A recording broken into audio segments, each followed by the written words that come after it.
Okay, so you can see what I've been doing this whole time. I've been sweeping around for frequencies that were harsh to my ear, that were muddy, that when I cut them out drastically made the song sound better, and it made it sound clearer, less muddy, less harsh, etc., etc.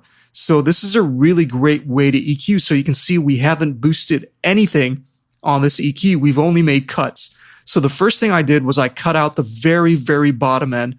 So I used this spectrum analyzer, and I can see that the lowest point where any useful frequencies were around 21 or 22 hertz. So I made the low cut there, and I turned the Q all the way up so that it is the sharpest cut possible.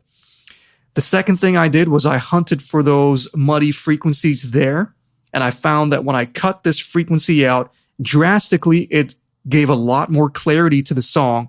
So that gave me an indication that I need to make a cut right here.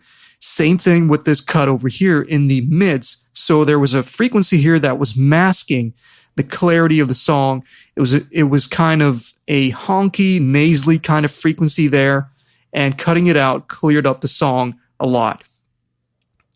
This cut here addresses the harshness in the upper mids that we were talking about before.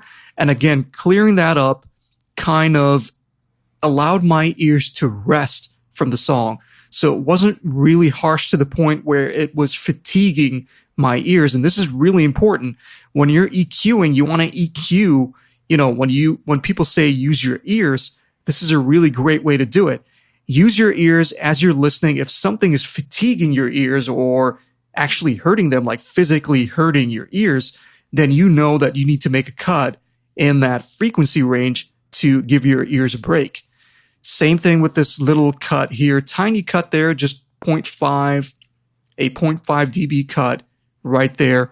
Again, I just found that getting rid of that just a little bit just gets rid of that top end harshness that we don't want, and it balances things out a little bit more.